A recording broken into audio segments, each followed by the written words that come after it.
In this video, we will be seeing the alternate operation of leading edge devices. This part of the schematic diagram shows the normal operation of leading edge device. Now we will be seeing the alternate operation. This is a standby hydraulic system, leading edge shut-off valve, fuse and flow limiting valve.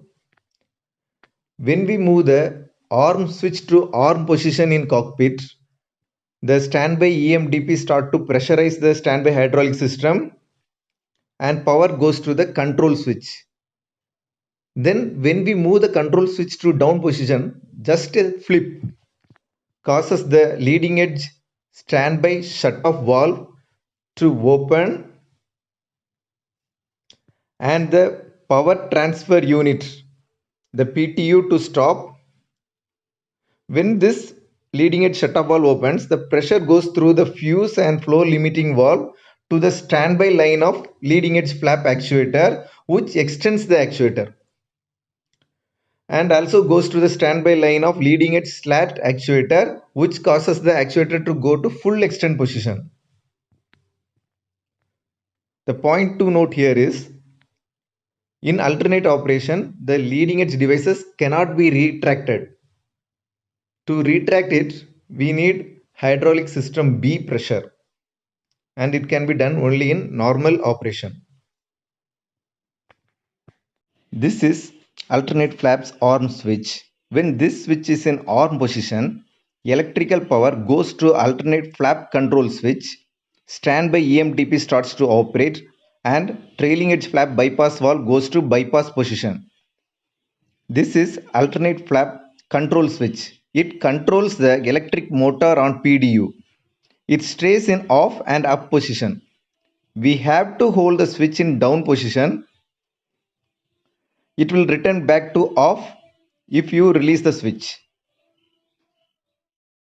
To operate the leading edge devices in alternate operation, move this red guarded switch to arm position, which operates a standby EMDP, and move the control switch to down. Immediately the leading edge devices starts to deploy.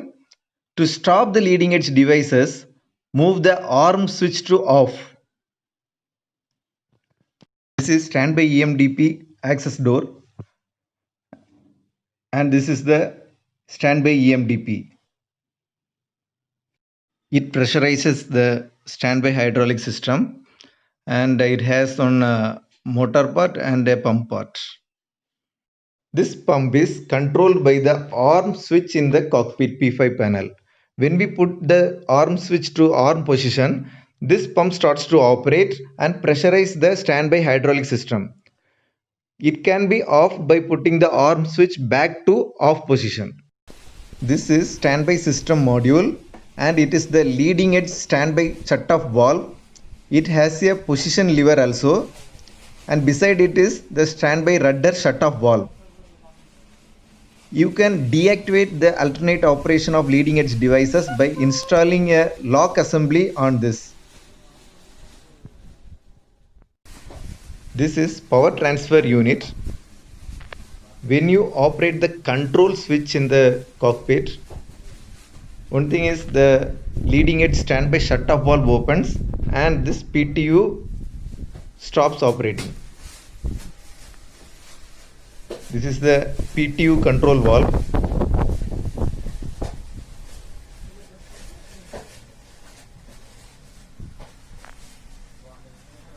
There is a manual position indicator there.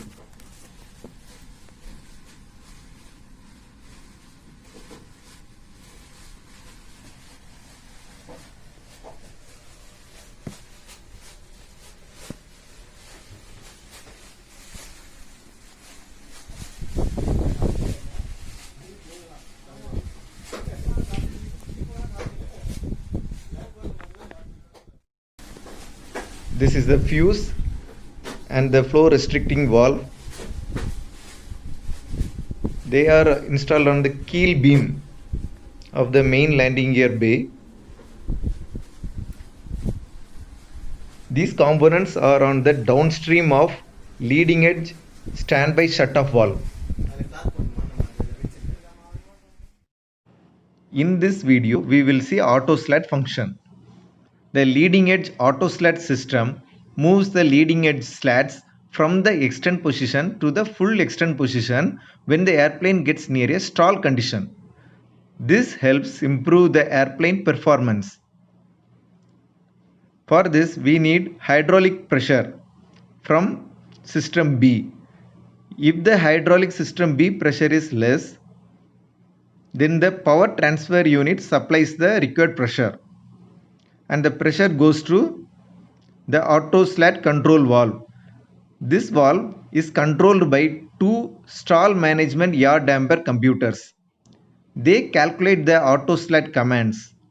The auto slat operation occurs when all these three conditions occur. The first is flap lever at above zero position. For this, refer AMM as it differs with aircraft to aircraft. Second is airplane gets near a stall condition.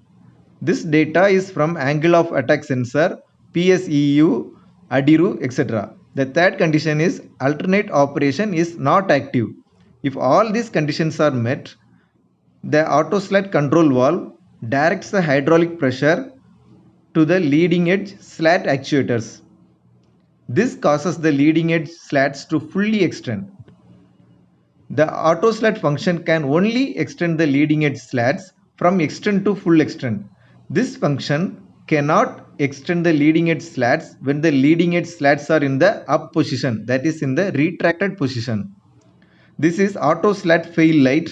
It is in P5 panel in cockpit.